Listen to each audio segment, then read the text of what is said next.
Hey again, mythology lovers. I'm back with a few more stories to tell you. Uh, anyway, I'm Joe, the mythology dude. So I have my little goddess Sekhmet here. I picked her up from Egypt a long time ago. Anyway, in this video, I thought I'd tell a few stories about my favorite animal, the cat. Well, in both superstition and mythology, the cat is kind of uh, a slightly frightening, mystical, supernatural creature. In the negative, the cat is seen as usually sometimes evil magicians and demons sometimes take the form of a cat, especially a black cat. Uh, and if you've heard of the witch's familiar, uh, a familiar is basically a demon that helps a witch do her craft to hurt people. And many times these familiars take the form of different animals. Sometimes they're toads, many times they're cats. Uh, so, but sometimes they're highly appreciated. You know, like for example, in Egypt, uh, there was a cat goddess by the name of Bast or Bastet, and her cult center was a place called Bubastis, and she was the goddess of pleasure, which would make sense, I guess, if you think about cats and how they love to relax and stretch and get petted. And so, now, Sekhmet here is not really a cat, but she is a big cat. She's a lioness, and she's the goddess of war. Um, but anyway, so I thought I'd tell a few stories about cats. I mean, sometimes cats can be very positive, like a hero. Like you probably heard the brothers Grimm story about Puss in Boots. Briefly, the story goes that there was a miller, and he had a mill, and he had a donkey, and he had a cat. The cat's job was to make sure the mill was free of vermin, so it would kill the mice and the rats. And when he died, the sons broke up the father's inheritance. One son took the mill, one son took the donkey. The third son got the cat, and he complained. He was like, "Oh, all I got was a little cat. I won't get much for it except if I make gloves out of his coat." And the cat started talking and said, "No, you're not going to get much from making gloves out of my fur. Make me a pair of boots, and I'll reward you with all kinds of riches." So a workman who made boots walked by at that moment and overheard this. And so the miller's son said, why not? What can it hurt? So he gave what little money he had to the bootmaker to make the cat some boots. Uh, Suddenly, with a pair of boots, the cat was able to do all kinds of things for the prince. I mean, not the prince, for the miller's son. And the first thing he did was supposedly the king of the land was very upset because he was very fond of partridges to eat. And even though the forest was filled with partridges, his huntsmen weren't fast enough to get one. They would all duck and cover. And so the cat had an idea. He got a sack of grain, and he brought it to the forest, and he threw it on the ground, and he took the cord off the mouth of the uh, of the of the grain sack. So the partridges, and he hid behind a hedge, and suddenly all these partridges slowly came out, started eating the grains, and crept into the bag. And as soon as a bunch of them got in there, the cat jumped out, tied the cord, and brought it to the king. And this talking cat told the king that he said, these partridges are not from me. I'm just a messenger. It's from my lord, the count, who's none other than the miller's son. But he played him up as this great count with this long name, and he kept doing this several times, and then one day the cat caught wind that the king wanted to go for a ride by a beautiful lake with his daughter. So the cat had an idea, and he said, "Well, it's time for my owner to meet the king finally, and see the beautiful daughter. So he went home and he told the miller's son. He goes, "Come with me. I'm gonna. This is a great place to swim." And so the miller's son got undressed, jumped in the lake, and just then the king rode by in his carriage, and he heard the cat screaming, "Oh, king, please stop! Have mercy! My master, the count, jumped in the lake to go for a swim, and some bandits came by and stole his rich clothing. Is there anything you can do?" So, being that the king was very grateful for the count for giving him all these partridges, he goes home and he gets some of his own royal clothes, and he brings it to the lake, and the man, the miller's son, jumps out of the water, dries himself, gets dressed, and the king invites him into the coach to meet his daughter. And the daughter didn't mind because he looked so nice. He was a good-looking young man, and he looked even better that he was wearing royal clothing. And so they got acquainted, and what happens is that while they were riding along, the cat went ahead, and he came across this meadow where they were pulling in hay, and said to all the workers, "Who does this hay field belong to?" And they said, "Oh, the sorcerer." And he goes, "From now on, anybody that asks, I want you to say it belongs to the count. If you don't, you're all going to die." So then he walks along further, and he comes across a huge wheat field, and he says, "Who does this wheat field belong to?" They said, "Oh, the sorcerer." And he says, "From now on, you're going to say it belongs to the count, or you're going to die." Then he comes across a large woodland, and they're cutting down trees. And he says, "Who does this woodland belong to?" And they said, "Oh, it belongs to the sorcerer." And they said, "Okay." And he says the same thing. "From now on, you're going to say it belongs to the count if anybody asks. If you don't do this, you're all going to die." And then he goes further, and he comes across this amazing, beautiful, rich castle that belongs to the sorcerer. He creeps in, and he meets the sorcerer, and he goes, "Oh, you sorcerer, if you're so great, turn yourself into an elephant." And the sorcerer said, "Oh, that's easy." And he turns himself to an elephant. And then he says, "Yeah, but the elephant is really big. I bet you can't turn into something really small like a mouse." Turns himself into a mouse, and of course Puss in Boots jumps on the mouse and eats him. And then he walks to the front of the castle, stands on top of the steps, and waits for the coach to come by with the king, the daughter, and his owner. And meanwhile, the king has passed all of these large fields, the meadow, the wheat field, and the wood, and asked them all, "What is all this? Who owns all this land?" And he said, "Oh, the count." And he turns to the miller's son and says, "Wow, you're very rich. You own a lot of property." And the count is kind of confused by all this. I feel like I told this story in another video. Oh well. So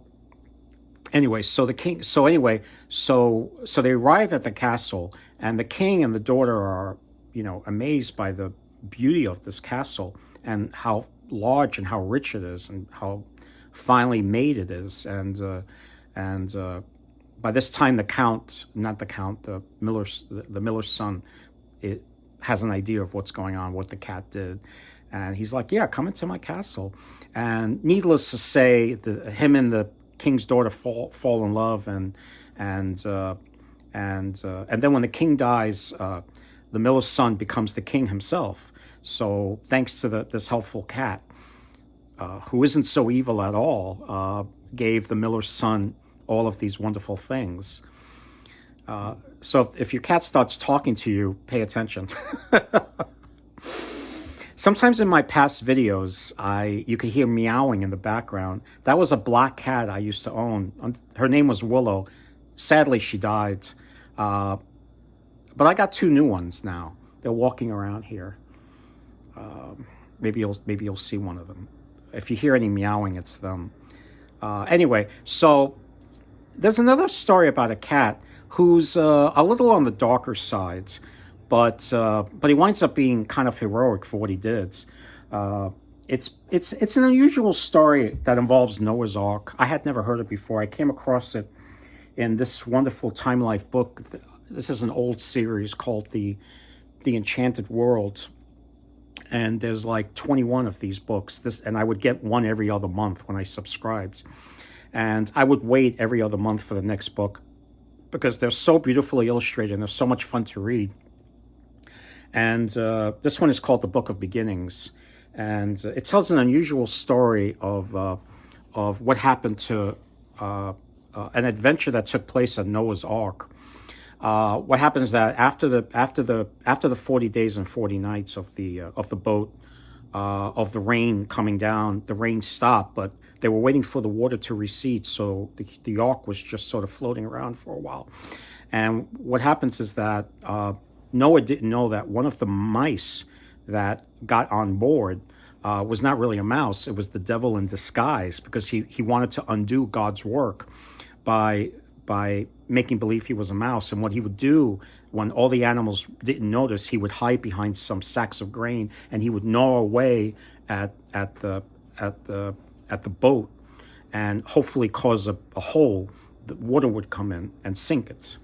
And what happened is that one day Noah heard gnawing, and he notices that there's a mouse gnawing away at the boat and making a hole in it. So he took off one of his gloves and he threw it at the mouse, and suddenly the glove turned into the very first cat. And this cat chased the mouse around and finally caught it, killed it, and ate it. And even though the cat killed the mouse, Noah was like, yeah, I know you killed the mouse that was trying to sink my boat, but maybe there could have been another way to solve the problem. And you broke the cardinal rule that while we're on this ark, no animal hurt any other animal. So he unfortunately threw the cat overboard. And then God told Noah, he goes, no, I created the cat. The cat did a good thing. That mouse was not a mouse. It was the devil. So Noah threw a line overboard and rescued the cat.